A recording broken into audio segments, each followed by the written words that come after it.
Do you really? Binky poo? More than anything, schnooky lumps. More than anything, snooky lumps. Snooky lumps? Oh, I like that. Snooky lumps. You never called me that before. Hey, what happened last night to bring this on? When you held me in your manly arms and crushed me to your lips, I discovered what it meant to be a real woman. When I think of your handsome face, your cruel lips, your strong chin, the way you touch, the way you smother me with kisses. Honey, I gotta go. Meet me in my office tomorrow at 3. Hello, listening people. Hello. You're listening to Spit and Posh presents a televisual event, our substitute monthly show in which we talk about TV shows. Usually we have the Mystery Box as our monthly event show, but hey, 2020's been weird, so why not be weird? Instead of talking about movies at random, we're randomly just picking TV shows and talking about them. This month, Bartek, I do believe we are talking about a little And you're Ryan. comedy Oh, I mean, do they need to know my name? I think if they're listening, they know it. Yeah, they read the description that we haven't changed in years.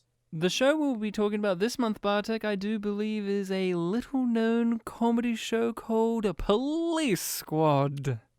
Am I right about that? The Squad of Police. Yes, you are right. In color. That's important. That's the most Yes. important part of the show. It's in color. Because real life's in color. Yeah, sometimes.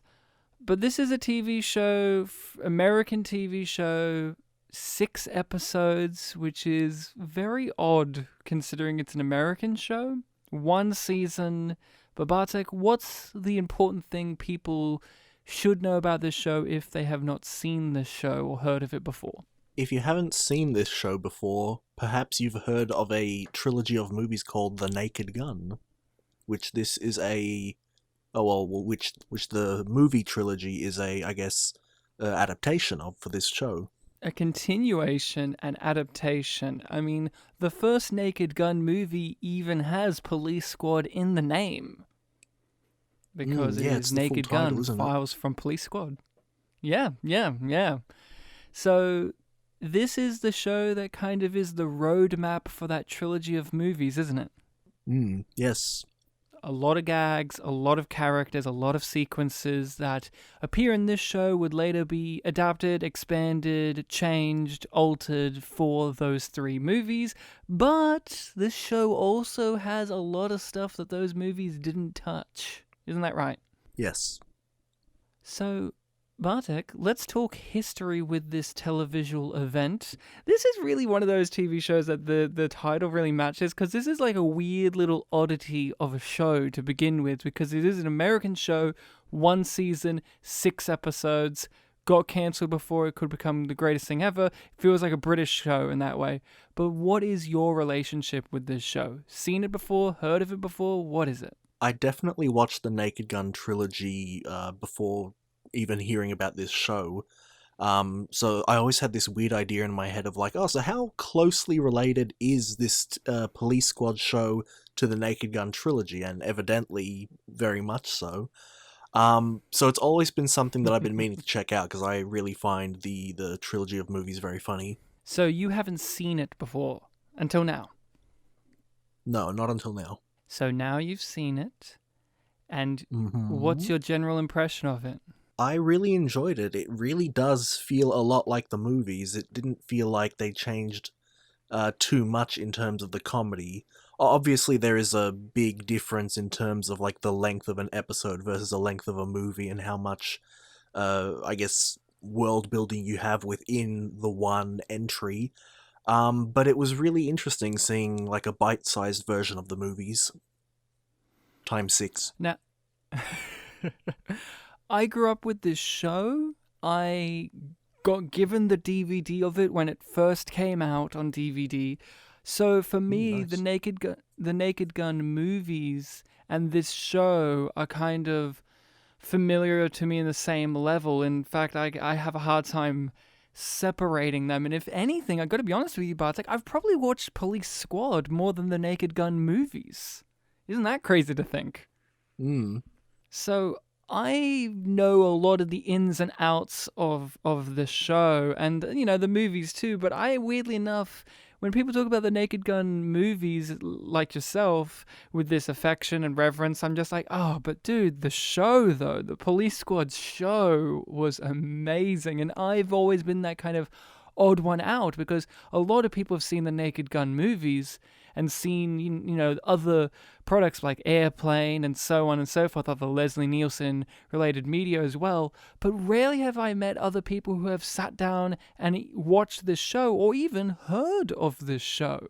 So for me, it's always been a show that I've always thought has been really overlooked, and that's kind of one of the reasons that I really want to talk about it with you, Bartek, because like you said, you've heard about it, but you haven't seen it, so you've always been interested, and this is a real oddity, like I said before, this show. It just confuses me that there's only like 6 episodes, it's an American show, and this level of comedy from the time period as well, like the idea that this was on television in the first place is absurd to me. Yeah, that is very odd. Like, even a show like this existing today would, still be looked at a little bit of askew. Like, with the amount of effort that they put into their visual jokes as well as, their normal just, gags, where Frank Drebin says something earnest. But the amount of effort they put into all of these film tricks and visuals and all of that you see in movies. But even today, you don't see that much effort put into comedy television. And they were doing this back in the day, decades ago, and of course it got cancelled. Yeah, when I was reading up some of the reasons why it got cancelled, it didn't surprise me all too much. And yeah, I think that if this show did exist today, I guess a more attention deficit audience might struggle with it. But that is a part of, just to talk about a part of why it got cancelled, there was, I think, a quote from one of the executives or one of the people at the TV station studio who basically says something along the lines of, it was a show that people had to watch. And pay attention that was to, too much. It's a key word, yeah, I to think. pay attention to watch. And that was too much to ask for from a 25-minute long comedy show that was to be the warm-up act for another show, because that was the kind of format it was. I was listening to the audio commentary and they were talking about like, yeah, this show was, to be on before the bigger show of the night, and they cancelled it before 4 episodes even aired and replaced it with reruns. Yeah. Isn't that crazy? I didn't know about the foreplay thing. So, Bartek, just to set things up proper, how about you tell the listening people and the audience, and the audience and listening people are very different, Bartek, okay? There's the listening people, the loyal fans, and then there's just audience members who are watching. Yeah, if ever you listen to this podcast and I mention audience, I always interrupt myself and apologize and then re-clarify listening people. But how about you kind of just fill us all in on what Police Squad is about? So Police Squad is a comedy show about Frank Drebin, a police officer from the titular police squad. He goes around solving crimes, and a lot of the comedy that comes in this show is just a lot of wordplay and visual gags, and a lot of running jokes that happen between episodes. And it's all... And when I say that this is a big part of it, I mean, like, episodes are jam-packed with all that stuff. So it's a show, when they say that you need to pay attention to, it's because that there are probably going to be many gags that you miss out on if you just watch it once like I have. Yeah. Gags upon gags upon gags. Gags on top of other gags. There are gags that are distracting you from other gags. That's how jam-packed this show is with jokes. Yeah, there was one point where they set up a gag. I'm like, oh, they're probably going to do a visual thing like this. And then as I was finishing that thought, I saw in the corner of my eye, oh, wait, they're doing the joke. But the most important thing about this this style of humor that works with... because, Bartek, who are the creators of this? Oh, it's... I forget the middle one named Zucker something and Zucker? Abrams, I'm pretty sure, right? Abrams. I can't remember. I think it's something like that. But yeah, is it Zucker or Zucker brothers? I've heard it pronounced both ways. Oh, But I don't know how it's pronounced. I just looked at how it's spelled. they have their very specific style of comedy, and the most important element that keeps their style of comedy of what you just said, wordplay, lots of visual gags, because the one word you describe it is very silly, but the thing that's most important, and this is emblematic of Frank Drebin, played by Leslie Nielsen, is deadpan. This is Yeah. always played very straight, even though it's the silliest shit that you will see on screen. Yeah, the And amount of times that- people in the show laugh, like, very low.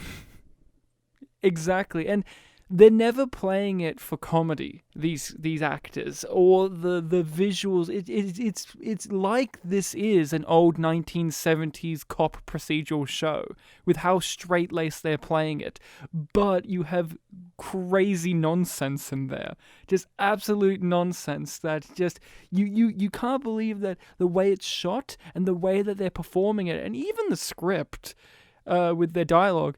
They're playing it so vanilla and so straight. Even like the voiceover guy, like how perfect is that voiceover guy? He really encapsulates that type of show. Yeah, yeah. There are many scenes where, like, if you just took out the gags, it would just be like a normal back and forth, like any of the scenes in the elevator. Yeah. And there's a voiceover guy, and he never cracks jokes. He just introduces the show. But one of the jokes he has, which I imagine you would adore, Bartek, is he says the title of the episode, but the font, like the writing on the screen, has a completely different title. Yeah, so every episode has two titles, essentially. An audio one and a font one. I thought that'd be one of your favorite running gags. I was just imagining you sitting there and that would crack you up. This show has really strong, Because- like, once per episode gags. Oh, they do. We'll talk about the freeze frames. But I gotta ask you, as a newbie, as someone who has freshly gone into this pool, you're familiar with Frank Drebin, you're familiar with the Naked Gun movies.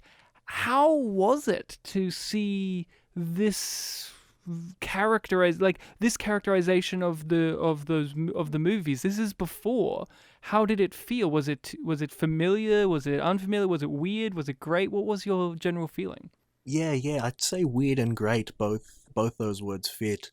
So, like I said earlier, one of the big questions I had was, like, how similar is it to, like, the Naked Gun? Like, you know, are there actual, like, characters that exist in both? And yes, that is the case. And yeah, it's just this really bizarre thing of, like, well, it's really weird that I didn't check out this earlier entry before checking out the movies, because it kind of feels like, you know, there are 9 things that Frank Drebin are in, not just 3. It's like discovering a sort of new world, I guess. And it's been a while since I've watched the Naked Gun movies, and like I said, it's hard for me to separate them. But the characterization and the writing of Frank Drebin, even though let's remove the fact that there are jokes that are reused, he is the exact same character from TV to screen, like from TV to the movies, isn't he? Or at least for me, I don't know about you. Mm-hmm. It's been a while for me as well, and yeah, I think he's exactly the same. Like, obviously, I'm thinking about how in the movies he has a love interest, so he plays a few romance tropes there, but yeah, I think he's pretty much the same. Leslie Nielsen, what a hero of comedy. Who would have, like, that's the beauty of Leslie Nielsen, is there's always that thing of who knew, because the big thing about Leslie Nielsen is that he was a dramatic actor for decades. He was your handsome leading man type, the chiseled jawline kind of straight man, every type of guy role, but no one thought he could do comedy. And the joy of Leslie Nielsen's comedy is the fact he's playing it in the exact same way he does when he does straight roles, but he's doing goofy, crazy comedy. Yeah. To talk about Leslie Nielsen, did you have a particular favorite Drebin moment within the Police Squad show? That's a tough one. I was thinking before this, like, oh man, I'm going to be asked questions about favorites, and I cannot really think of any. There are just so many strong moments, strong reactions.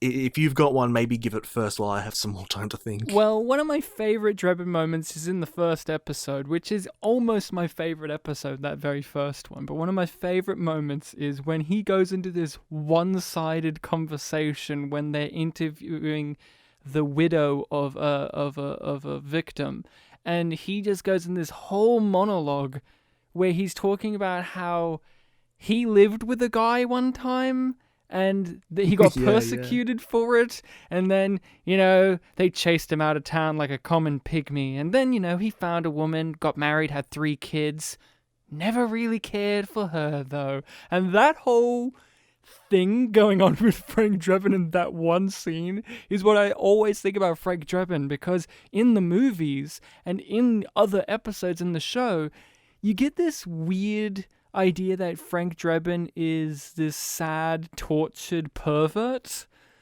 Because he's also a pervert throughout all of these things as well. Like, every now and then you get thrown by just what a weird pervert he is, or just something creepy about him, but he plays it so straight-laced that it's fine. But that little one-sided conversation, that they don't engage with him about it, like they don't ever comment on it. It just cracks me up each time.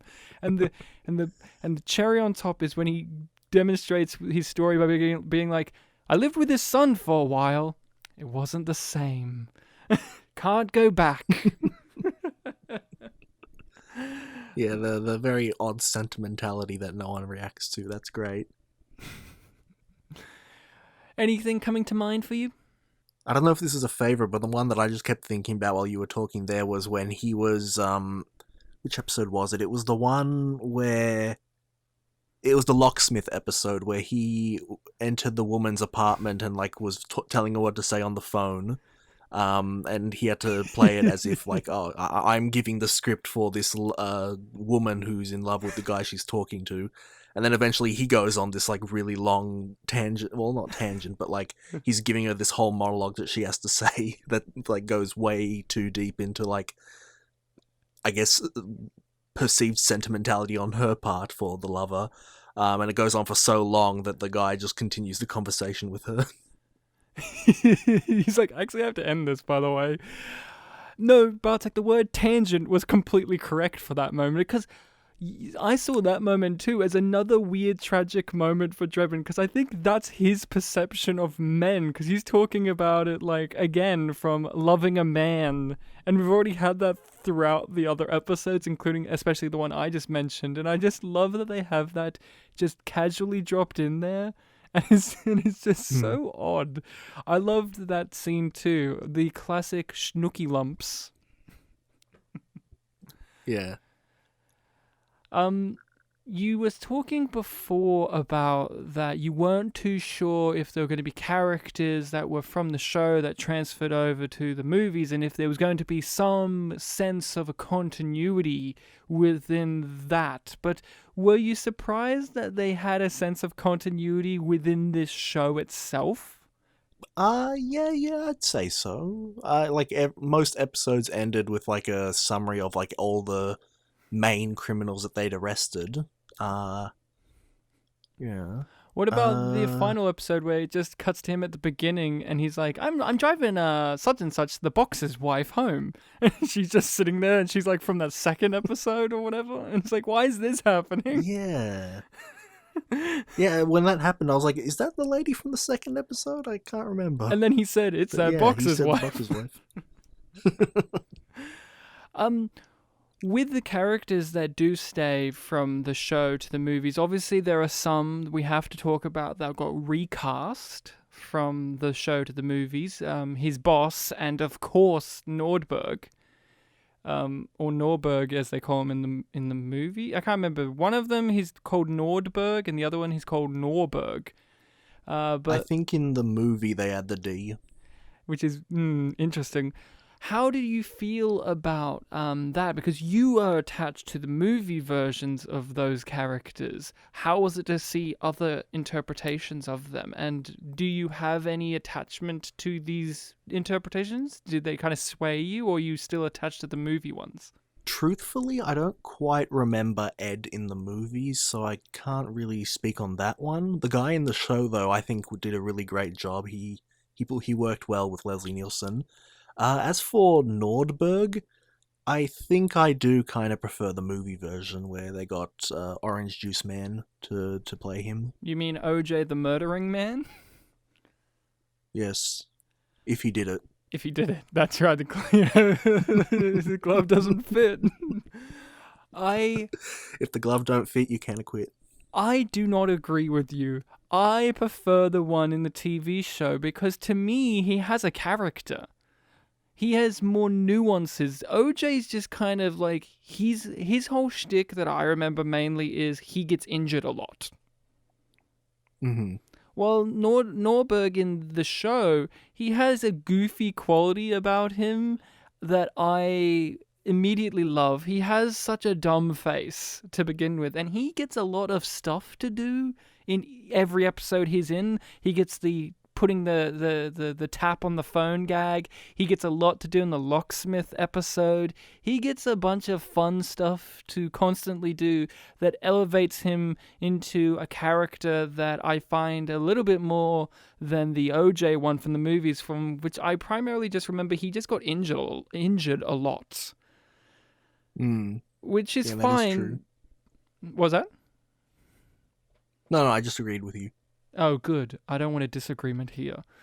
But I've always been bummed that the TV show version of Ed didn't go to the movie versions. I've always loved the TV show version more. I've always felt that he matches Leslie Nielsen's energy far more than the movie version, who's played by, I want to believe, George Kendi. Well, he plays it a little bit more like he's a kind of bumbling, goofy guy, a little bit more like he's a bit of a dumb guy. While Ed in the show, he has those qualities too, but I kind of believe him as the boss.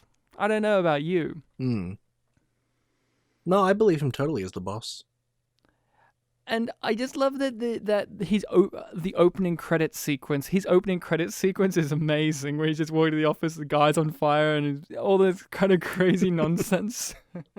Yeah, those opening credits are fun. They are fun. We'll talk about William Shatner's guest appearance in a second, but there are other characters that do transfer, and some that don't transfer. Let's talk about the one that I don't believe transfers, which is Johnny the Shoeshine. He's not in the movies. I don't think he transfers. What did you think about that character? He was probably among one of my favorite once per episode running gags. I thought he was great. And what about him worked for you? It's odd because every episode it was kind of the same thing happening, but just every time there was just, new words to say, new people to throw at him afterwards. Because for anyone listening that doesn't know, once per episode, Frank Drebin needs to talk to this guy that shines shoes for a living. And he's the guy that knows everything. So, you ask him a question, he, kind of knows what you want, but not really, but then you give him money and he knows. And then after he gives the relevant plot information, another completely different person comes up to him for information that person really should know about. And the fact that this guy is just like an encyclopedia for every topic is basically the joke with the character. And it's also a fun way of having your kind of narrative Deus Ex Machina character, because anytime Frank Drebin basically every episode Frank Drebin cannot solve the crime or cannot complete the episode's narrative, he just goes to this guy who will just tell him what to do and force and help him and just achievement unlocked, basically. It's also a fun way of doing that. He's got the information. Yeah. Did you have a particular favorite random person he talked to? I think it was the first one, the priest, that got me the most. Just, it was the introduction to the whole gag, and also, yeah, it's a profession where you really should know the answer because you're standing in front of people every week, professing all this stuff, and you're getting the notes from a shoe shiner. I love also that he gives him options for the answer. You're talking this kind of thing or this kind of afterlife or this. Like, he gave him multiple options. Like, there's multiple answers to the question of what happens in the afterlife. Like, he's going to give the priest. I guess the like fireman's more of a like straight answer one. Yeah, and I don't know. I also particularly enjoy the one in which he talks to the baseball guy. That one was pretty fun, just because he's in his full get-up as well. Or the one with the heart surgeon's also pretty good. I just love that they're in their full outfits too. Like the heart surgeon like goes to this gritty little alleyway. Like where did he come from? Why is he in his full gear? And he went, I've got to go see the shoe shine. Yeah. Well, I guess also the fireman one has the side gag of the fires happening like right beside them, and you can see the smoke covering them. I also like the TV talk show guy who wanted to know what ska music was because all the hip kids or like whatever media personality he was. And then at the end, he randomly was like, do you have that cream that, stops you from aging? Yeah, so he's also and he like does. A dealer of some I sort. don't know why, but that. Yeah. Yeah, of course he is. He's a criminal. He's not a criminal. He's the street. He's the word on the street. He's got it all. I also like how you, though, one of his scenes. Yeah. Go on. I was going to say one of his scenes began with him just shining shoes he had on the side, just waiting for Frank to come. Well, he has to practice. Hmm. Let's talk about Olsen, Ted Olsen. What was it like seeing him in the show? Yeah, he also had a once per episode gag where he was teaching children or a little girl how to do various weird science experiments. He was a lot of fun too, and I guess he also had that sort of perversity that you're describing with Frank Drebin, where he was clearly interested in like her mother or something like that. And yeah, there were a lot of funny little gags with him too. Like I remember, I guess this is more of a Frank one, but like I think it was in the last episode where he went through a door and Frank just went around the set. That was a recurring one, actually. That happened in every single episode. I was noting it down. Shit. I'm like, I think I only noticed in the final episode. That's how nuanced the gags are, Bartek. You got to keep up with it. That's even decades later. It's you because have to keep up with it. I'm from the show, so it was normal to me. One of my favorite gags with him is when Frank asks him if he could determine where this rock came from that got thrown through the locksmith window that he was at.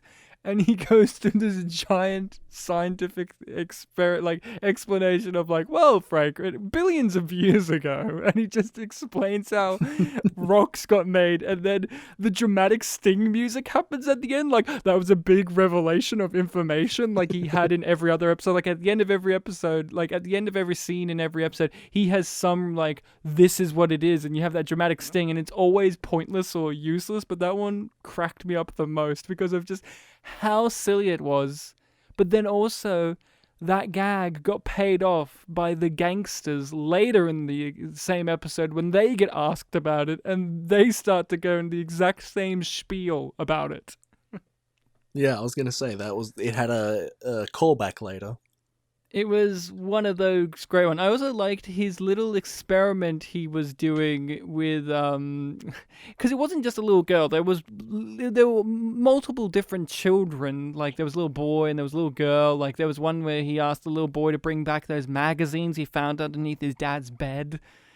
Right, yeah, that's right. I think there were only 2 kids. Yeah, maybe there was just two of them. But one of my favorite end gags with that is when he says like, and next time you're here, I'll teach you why cows love getting milked. And it's like, I don't like that, but I love it.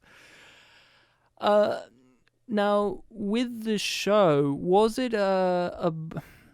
because we talked about it a bit earlier, is there's a lot of there's a lot of gags that get recycled, reused, expanded upon, reshaped in the movies. Was that a bit of a frustration for you watching this show, seeing these gags, I guess for you, repeated?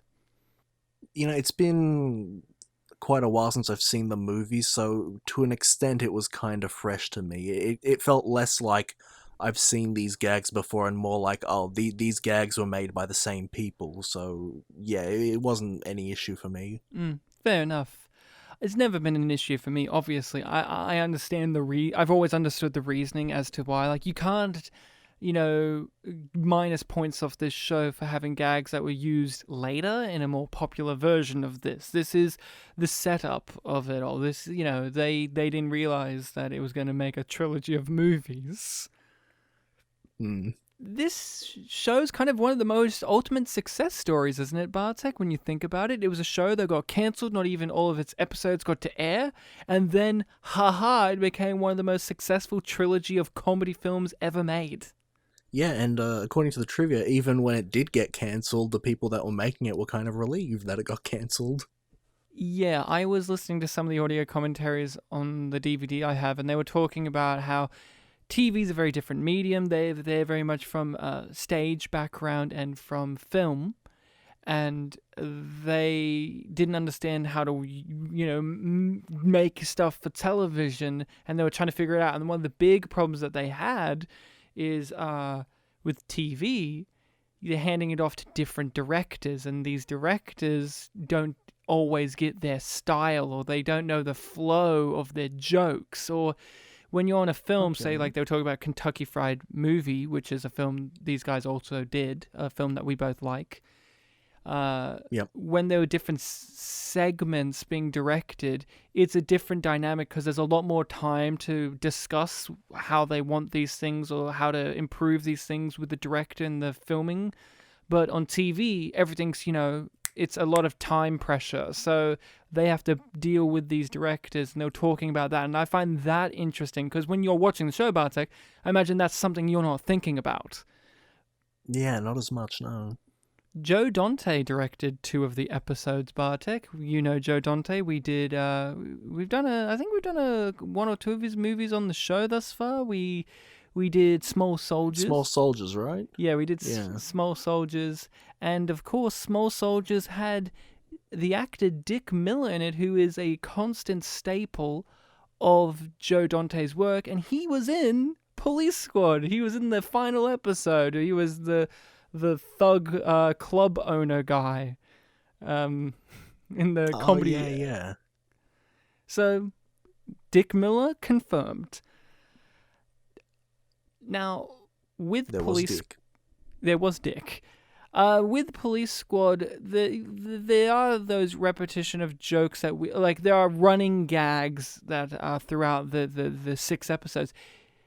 Are there any particular ones that stand out to you that really just tickled your funny bone that we haven't discussed? That we haven't discussed? I guess the most minor one is the cigarette gag, where every episode he offers someone a cigarette just by simply asking the one word cigarette, and everyone just responds with a variation of yes, I know, or yes, it is. It's like every episode you see it coming and it happens, and it's like, yeah, it's still funny. Because what makes it funny to me is Leslie Nielsen's reaction is he is perplexed by it. When in a universe where all this crazy nonsense happens, he's never perplexed by things. And like when a comedy gag happens, he never acts perplexed. But in those moments, he acts like that was the wrong thing to say. Like he is acknowledging that was not how that should have gone. Yeah, he acknowledges that this was a misunderstanding. This was not a play on words. This was not an intentional, like, oh, gotcha, this was really my meaning. It was, yeah, they literally made a mistake and he just has to play with it. So you sound positive on this show. I was going to ask, do you think that this show holds up? Do you think people can just sit down and watch Police Squad, say they've never seen Naked Gun, or if they have, do you think in this modern age that this show holds up well? If you're talking about modern age in terms of our technology, I think the fact that you can pause and rewind and rewatch easily is something that would make this show a much better, because like if you back in the 80s or whatever, you watch it on TV and then it's done. If you've missed a joke, then you've missed the joke. But for the modern day, you can rewatch them. But then it just comes to I guess a question of comedic sensibilities. Like when I started watching the show, I remember I was eating dinner at the same time, so like, I was looking down at the food, looking up at the show, and it was only like when I quickly finished my dinner that like it was, I guess, working a bit better for me because I was fully paying attention. Like I guess I sort of underestimated the show in that regard. So like when I in the first episode, when the guy's killed and then they have the really long stretcher, like only I think towards the end of the time when you saw the long stretcher that I really registered like, oh, that is a long stretcher. And yeah, I guess the fact that so many of these gags are played so straight and like not played as jokes, not really giving you, like, giving you time to laugh at them, as if like not silence for the audience to laugh. I guess maybe some people wouldn't be used to that, but I think really that this show, people would like it if they gave it a chance for sure.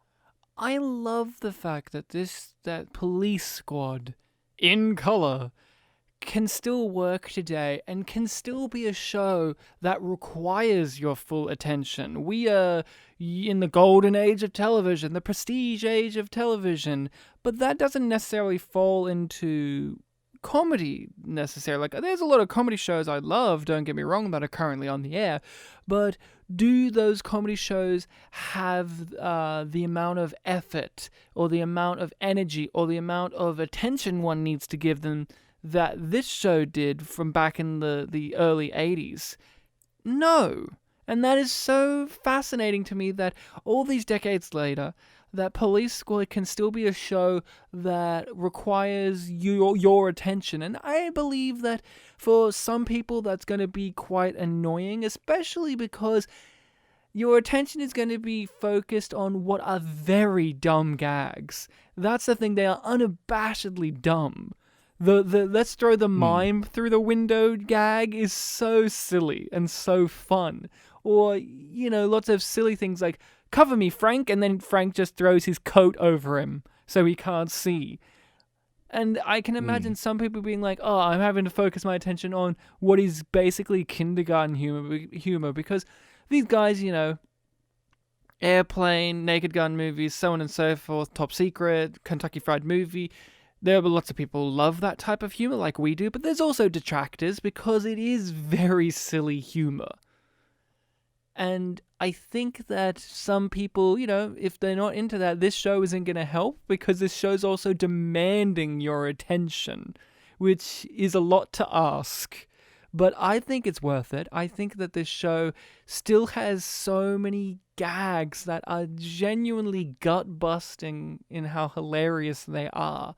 That first episode has a gag, Bartek, that I lose it at. I almost cry with tears. It's so silly.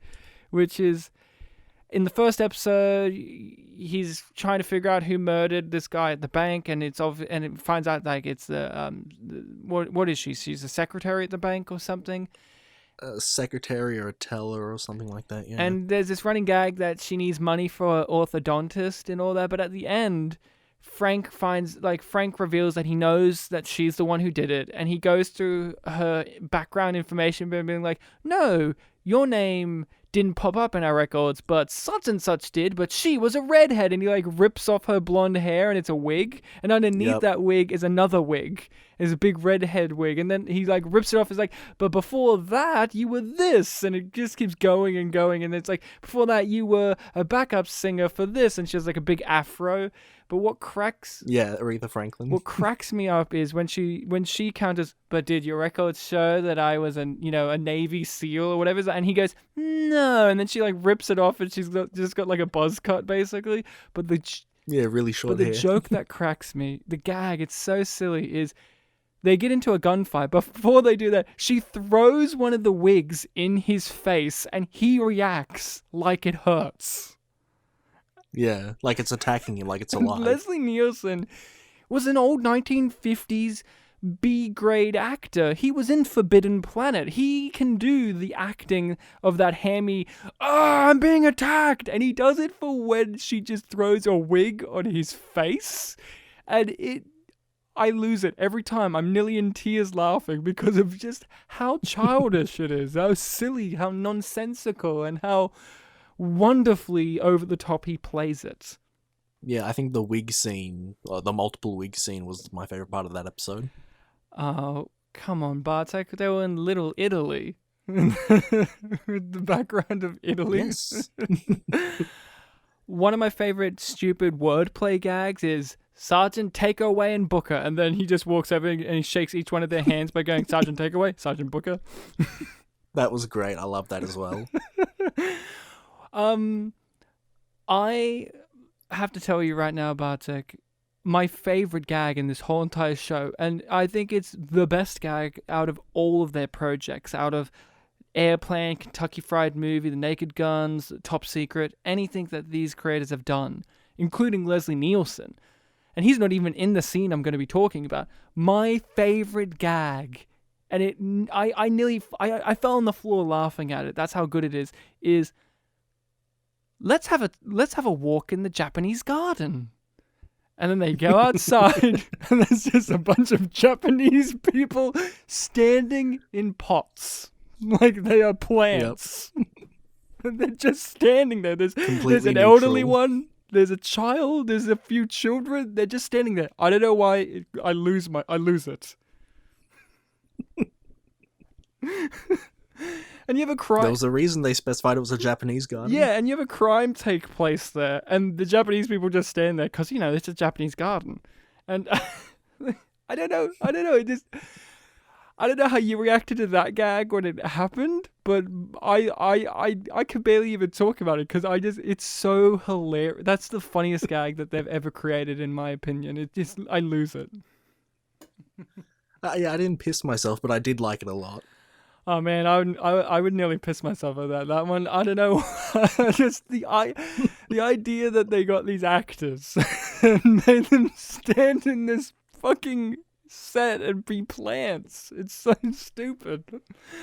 But Ryan, isn't it dehumanizing the Japanese? There's an interesting commentary though as well, because I will say this. In the 1970s, I watched some 1970s and early 80s cop procedural shows. I'm a big fan of Columbo. And there is a recurring thing in television that all their staff of help, the rich people, all their gardeners and their butlers are always Asian people.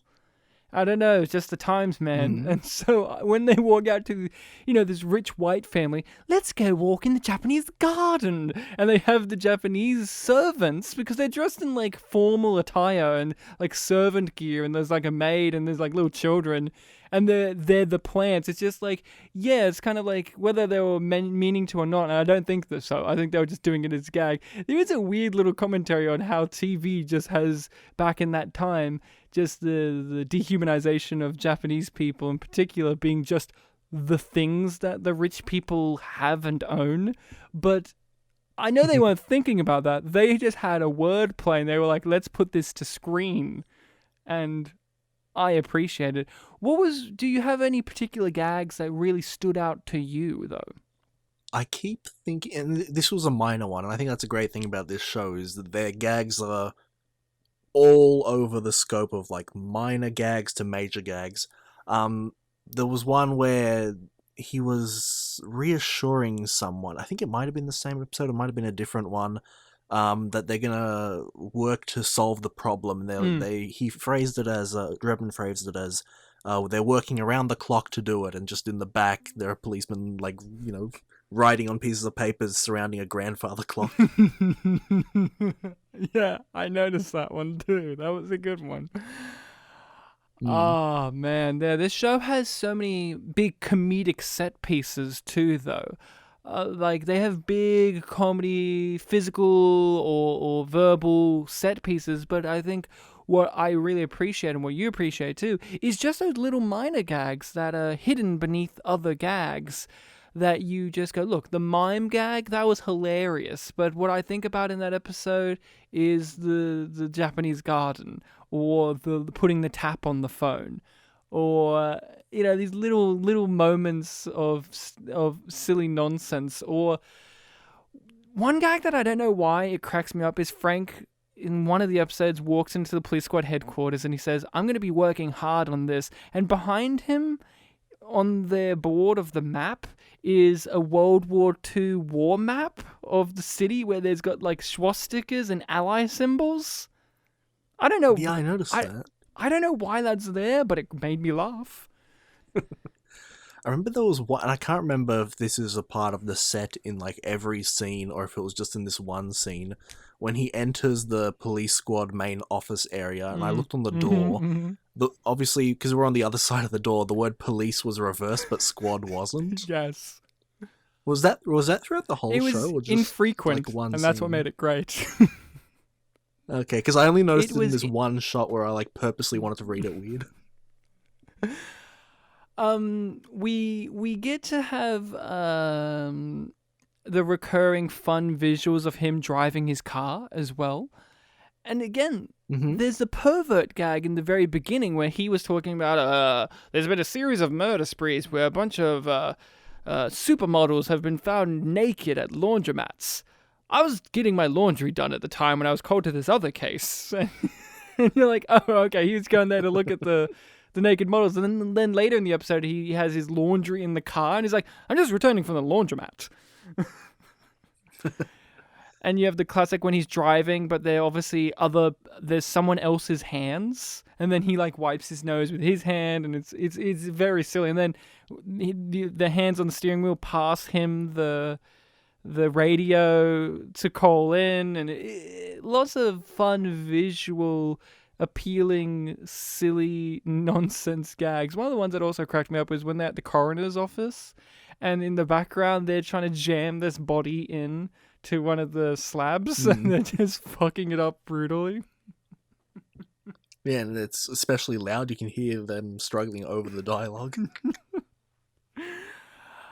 Did you have a favorite intro guest? Because the intro guest, again, the whole thing is they always have a gag of, and tonight's special guest star is, and they get a real celebrity of the time, and then they just have them brutally murdered. But did you have a particular favorite?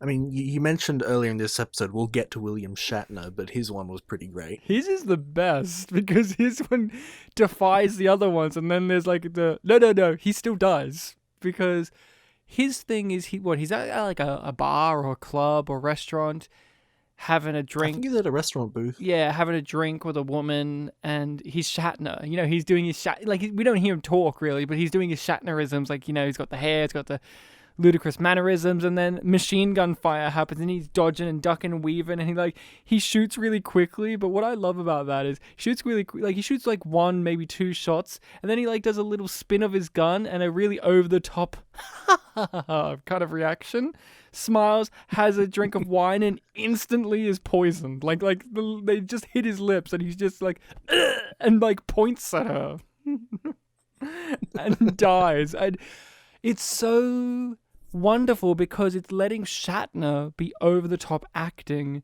and he could have just been a regular character in the show. Like, he's so goofy, but he's just so fun to have him just die. And he's the highlight for me. What about any others stand out to you? I guess on the extreme opposite end, the last one was literally just someone being thrown out of a car and they're dead.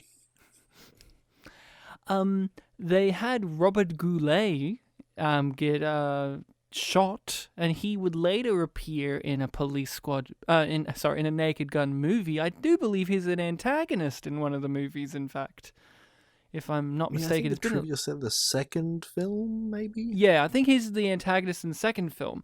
And Bartek and I are big fans of Weird Al Yankovic as well. And Robert Goulet, if you do not remember, Bartek had appeared in a few Weird Al Yankovic film clips as himself, because he was a piano player, I do believe. He was like, you know, your schmooze lounge singer type guy. But in the weird, I don't know, in the 1980s and 1990s, he just became self-aware and really funny and would do shit like the Naked Gun movies and Weird Al film clips. That's interesting.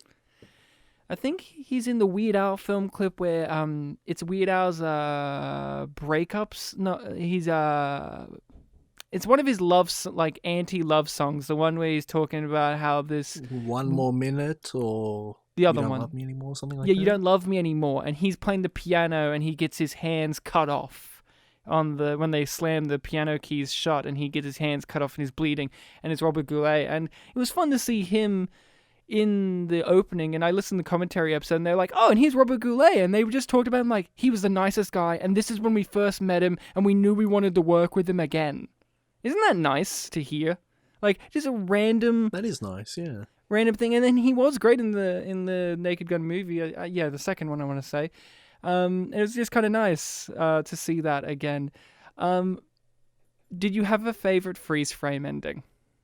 Because the gag too is every ending ends like an old show does, where they tell like here's the moral of the story, and then they have a gag, and then the music kicks in, and then it's like a freeze frame. But the joke is they're just standing there, and it's not actually frozen frame. They're just trying to keep still. Did you have one that really caught you off guard? And if anything, when it first happened, what was it like for you to see that? Well, when it first happened, it was very much a played straight thing where the joke was that they weren't actually frozen. They were just trying to stay in place. So that was great, and I kind of interpret that as like, oh, well, that's the gag. So when it kept happening, it was great that they played around with it a bit more.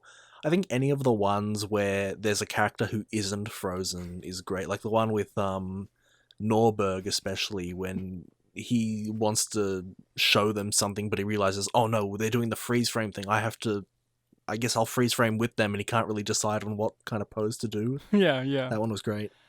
I like the one where they were handcuffing the criminal that they caught from the episode, and then he just tries to escape, but he can't because the door's blocked, so he tries to break the fourth wall. So silly. That's the great thing about the Police Squad show. It's 6 episodes. You can watch this in one sitting. And it is basically, like you said, it's more Frank Drebin. It's more Naked Gun. It isn't a weird kind of ugly duckling of this world. This does gleam, this does just glide through to the Naked Gun movies. Sure, there's some repeated gags in there, but tonally and just character-wise, with the character that the show itself has and the characters within the show, it is just like a bounty of goods of just, if you like Frank Drebin, if you like Leslie Nielsen, if you like the Zucker brothers and all that kind of stuff, and this type of humor, it's just more of that, but it's done for the television format, which I find very interesting because, like we were saying, could this work? And the answer is yes. You get like bite-sized 25-minute episodes things, but the fact that they're constrained to television kind of forced them to really go out of their way to do these gags, and that's admirable. Yeah, they just like jam-pack them all within this like 20 to 25-minute time limit, and yeah, it's just crazy to think about. Like when I was finishing off the show, I was actually wondering, like, man, this show only had 6 episodes. Could they have actually gone further? And then when I read the trivia that like they were a bit relieved when the show was cancelled because they didn't know how long they could keep it for, I completely understood. I'm like, yeah, maybe it was good then. You know, it was a blessing in disguise, because then we got the Naked Gun movies, and those movies help forge a certain type of comedy style that, you know, would later become the worst thing we've ever seen. But with those, you know, the scary movies and disaster movies, you know, but that kind of humor, when done right, is pure bliss, and it gave us the joy. I know Airplane existed, but Naked Gun in particular cemented the comedic stature of Leslie Nielsen. Yeah. I love this show. This is a televisual event. Out of all the ones we've covered, this one in particular, because this one, Double the Fist and all that, because they're very small, forgotten, overlooked shows that do have long-reaching comedic, like, you know, things that kind of go after it. Because, yeah, Double the Fist had like a big cult audience that brought it back. And this, well, this got to help make the Naked Gun movies happen. This kind of helped forge those, and those movies are one of the few. It created a framework. Yeah, the framework. And also the Naked Gun movies are what? The only good comedy trilogy in existence. I can't think of any others. I mean, there probably are, but I just can't think of them. We like Austin Powers, so... Yeah, you're right. Austin Powers and the Naked Gun movies. Anything else? Not the Hangover movies, because does it count repeating the same movie again 2 times more? No, I was looking at my DVDs. I'm like, oh, there's some good duologies, but I can't see any trilogies. We'll see how the Bill and Ted one goes. Yeah, Bill and Ted. Oh, that's right. They got a new one coming. Yeah, boy. Anything else you want to discuss? Anything further when it comes to Police Squad that you feel like we haven't touched upon, or things that you just wanted to flag up, or things you noticed or appreciated? I think it would just be at this point gags that I liked, like in the second episode when they had the boxer and Leslie Nielsen tried trash talking him and the guy just played it all off, and then something like completely normal set him off. I thought he would be one of your favorite side characters because he had this one gag that I'm like, oh, Bartek would love that, which is that gag, but the other one is roses are red, violets are blue. I'm gonna break your face! I'm gonna break your face! Yeah, that one was really fast-paced, so it threw me off. What I love about this show too, of a monthly show, is I love trying to figure out things that you would appreciate. And one of the gags I'm surprised you haven't mentioned, and I guess it didn't impact you as strongly as I thought it would, is there's the running gag in the Boxer episode of the gangster man, the bad guy has kidnapped the boxer's girlfriend, and to prove that he's kidnapped her, is he just demonstrates that he's got mundane items that she owns. The electrical appliances in her home, that's right. It started out like, here's her scarf, that could be from anywhere. Here's her purse, that could be from anywhere. Here's her toaster, and then the toast pops out of it, and then they're like, it's her. He's got her. And then by the end, he's like holding up like a freaking washing machine or a sink or something, and he's just like, haha, or an oven. It was a washing machine, yeah. And he's like, like at the boxing ring too. I mean, he's struggling to hold it up. I saw that and I said, oh, that's Bartek. That would probably be in his like top gags, because that one I just go, that's something that Bartek would find really, really absurd, even for your taste. Again, there are so many gags in these 6 episodes that even the ones that I really like, I just forget about because I'm trying to remember them all. One of the beautiful gags that I really do love that's throughout the show, but it's really in the final episode, is whenever there are gags that they tell in the show, like when they're telling jokes, they're never funny or they're nonsense. Like when we see Frank Drebin's stand-up comedy and everyone's like losing their minds of how funny it is, and to us it's nonsense or boring or not funny at all. Yeah. That made it funny. I did love, though, he did have one gag that I really did like, which was so silly, which is when he asked them where they're from, and he's like, hey, that's my hometown. And then, hey, where are you from? Hey, that's my hometown. And then, hey, where are you from? Hey, that's your hometown. Like, I was like, yeah, I can see a comedy guy doing that. That was like one of the few gags he said where I'm like, no, I could genuinely see that being a stand-up thing. But the rest of them were like weird.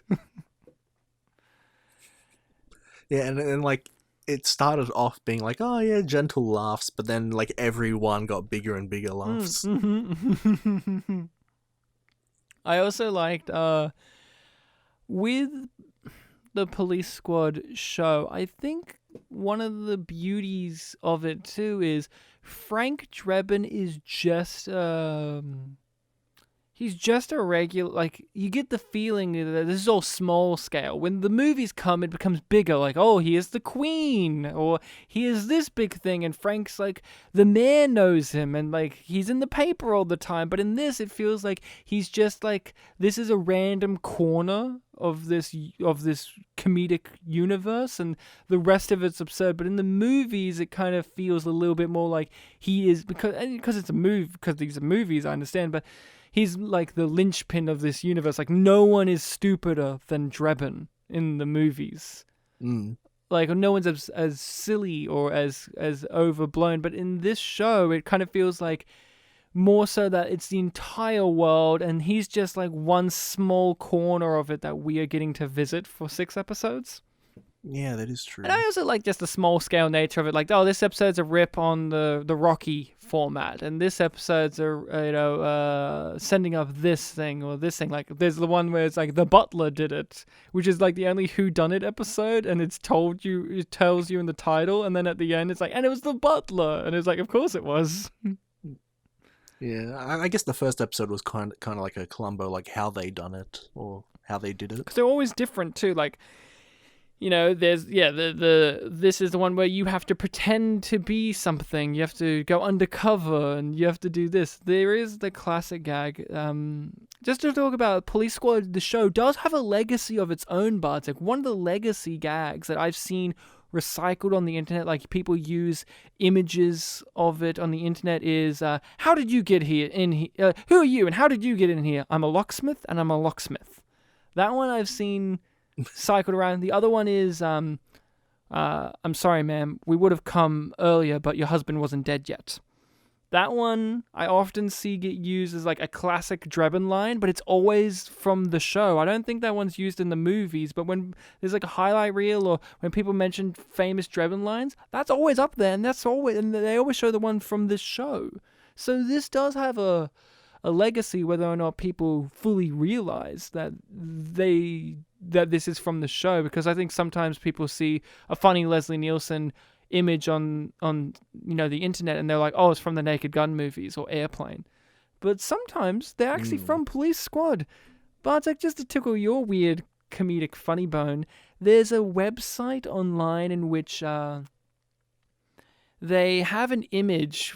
They have the images of the Police Squad headquarters from out front. You know, when the episode title comes up, they have like the front of the building where it says like, you know, the police station, and they have the font come up to tell you that tonight's episode is The Butler Did It. There's a website that has those still images, and they always change up what the font is for like what the episode is. So tonight's episode is this, and they have some funny gag or some scathing critique. And so weirdly enough, Police Squad has gained a weird life on the internet from multiple reasons, but for that one in particular. And I just find that really odd that someone sat down and watched Police Squad, saw that and said, you know what, I could rewrite the title and make some funny gags. Like one of them I remember is, and I wish I could remember this site, but I hopefully I'll find it and put it on our socials. But there was the running thing of like, one of them was like, tonight's episode is the writers can barely hide their fetishes, and that's one I remember. And yeah, so this show does have a life, but I think more people need to see it. If you're a big fan of the Naked Gun movies or a big fan of Leslie Nielsen, I feel like this is a requirement. I think some of his best shit's in here. If you like the Naked Gun movies, the show literally opens with the same theme music, so you're welcomed right in with familiarity. Yeah. Oh god, it's a masterpiece of a television show. And yeah, it is that thing of, I wonder what would have happened if they made more. But we got the movies, so that's the more we needed. Bartek, I'm glad that we sat down and talked about Police Squad, a show that, oh man, I don't know, just puts a smile on my face. Just, 6 episodes, just such a, like we said, we get why, but there is a thing of, only 6? I wonder. At least they quit while they were ahead. Well, they got forced to quit while they were ahead. They stopped while they were ahead. They got stopped while they were ahead. Yes. Stopped by the police, but not the squad, just the police. Could you ever imagine them ever trying to redo the Police Squad and Naked Gun formula? Like, try and remake them without Leslie Nielsen in it? God forbid. It makes me shiver to think about. Who would you even cast as Frank Drebin these days? I can't think of any. That was the joy of Leslie Nielsen too, is there was no one else like him. That's why you had so many of these movies use him, because there was no one else like him. There was a lot of copycat films like Spy Hard and that actually got Leslie Nielsen, because only Leslie Nielsen could do that type of humor with that level of expertise to it. Even in shitty movies that didn't fully understand how to use Leslie Nielsen, he still was amazing. Even in something as silly as Surf Ninjas that we talked about on our podcast, he was such a presence that, how could you ever get someone else? And the shiver goes down my spine. But let's not forget, Bartek, nothing's sacred in the world of films. Anything can be remade, redone, recontorted, reused, regurgitated, and God forbid if they ever did it to Frank Drebin. So listening people, thank you. You can find us on the social medias of Facebook and Twitter, Spit and Polish Presents. If I find that website I'm talking about, I will link it onto there so we can all enjoy ourselves. Feel free to hit us up with an email at spitandpolished@gmail.com. Tell us your feelings, your views on Police Squad, if you've seen it at all, if you're interested in it, all that kind of stuff. Suggestions for our weekly show, Pictures Power, in which we talk about movies that come recommended. All that great stuff can be found in the description of this episode. Obviously, do the usual things that podcasts tell you to do: rate, review, subscribe, follow, blah blah blah blah blah blah blah blah blah blah blah. Bartek, cigarette? I can't see it. This is a podcast. You could have said yes, it is, but all right.